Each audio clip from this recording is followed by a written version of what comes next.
my favorite pho spot is like 10 minutes from this barbershop. So every time I get a haircut, I go get pho. So let's go get pho. I used to live over here on this side of town, so I was going to this restaurant a little bit more often, but I moved away. But my barber is still over here, and I drive like 30 minutes to come get a haircut. So now I only go to the pho restaurant like once a month, or I try to anyway. So I'm making my mission that every time I get a haircut, I look at pho. This restaurant is not in Atlanta. This restaurant is in Jonesboro, Georgia. Not too far from Atlanta, but it's in Jonesboro, Georgia. And to me, hold on, player. And to me, this is the best pho restaurant in Atlanta or Jonesboro or whatever you want to call it. Nigga, look where you going, bro. The fuck? Folks just walking in between cars, not even looking where they're going. Like, be for real. Crazy. If you're in a relationship and you and your girlfriend, boyfriend, or whatever go out to eat, there's no reason why, well, both of you should be getting the same side items. Like, if I get mac and cheese and collard greens, there's no need for my girl to get mac and cheese and collard greens, because we're gonna eat from each other's plate anyway. Now, if it's like a first date or a second date and you guys still gonna know each other, then cool, you get the side that you want. But if you guys are in a relationship, why are we getting the same size? Why? Because you're gonna eat my size anyway, and I'm gonna eat your size anyway. This is really my first attempt at food reviews. So let's see how this goes. I don't know. I guess it's something that eventually I do want to get into. I'm not really too personally trying to do it right now, but since this is a restaurant that I've been to multiple times, I'm gonna just take y'all with me. Being in my kitchen and talking in front of the camera is one thing. Even that I'm still trying to get used to. But talking in front of a camera or having my phone propped up in a restaurant, people around me, that's a whole nother level of social anxiety I have to get used to. So hopefully when I get to the restaurant, what time is it? 1:27. They're not super busy, and hopefully I can get a seat somewhere that's ducked off, that hopefully nobody hears me talking to myself or to my phone. But there's just something that I gotta get used to, because eventually I do want to start doing food reviews. This is the perfect weather to get some pho or some ramen, but I just had ramen like a couple weeks ago.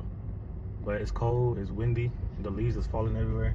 This is the perfect weather to get some pho, especially some spicy pho. Okay, I just made it. The parking lot looked kind of full, so that's giving me a little bit of anxiety, but I'm gonna push through. All right, let me show you the restaurant. Hold on. This is the name of the restaurant, VM Pho, in Jonesboro, Georgia.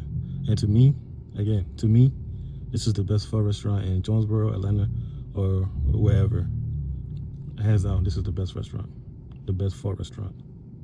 I always get the S22 when I come here. That's the Hu style noodle soup. It's a spicy broth, and the noodles is thicker. And then I get the A1, the spring roll with shrimp and pork, and I love eating it with the sriracha sauce and the chili oil.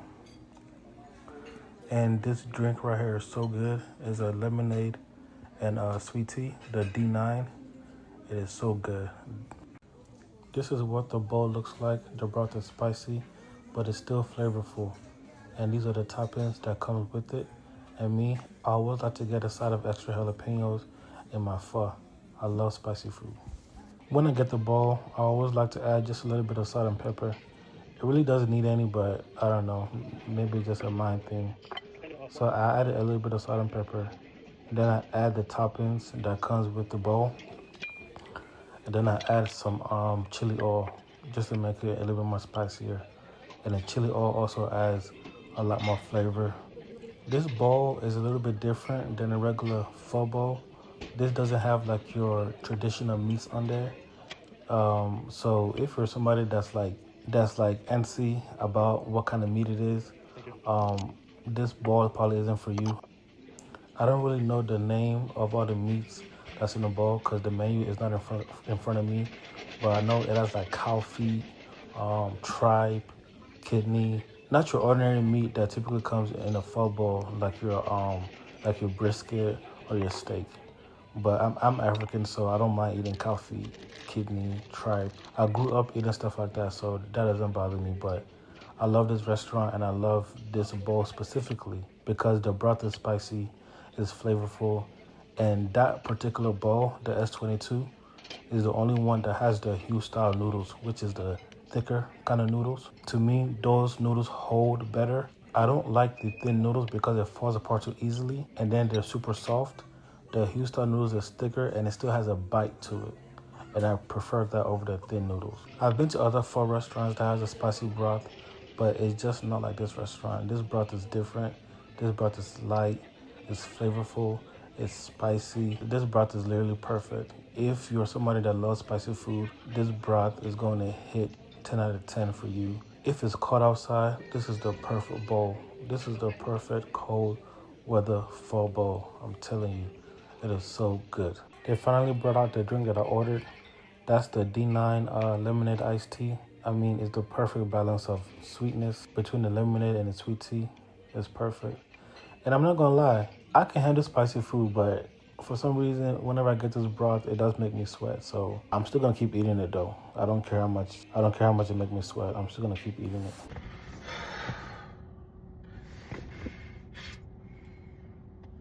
I couldn't do it. I just got done eating, and when I walked in, there was so many people in there. There was no docked off seats like I was hoping for, and then they sat me like right next to a woman. She was sitting to my left. I don't know, man. I couldn't do it. I'm not there yet, but it's a start. This is my first one, so we'll see. But I don't know. It's just like I feel like I look crazy talking to myself or talking to the camera, but it's just something I have to get used to. So yeah.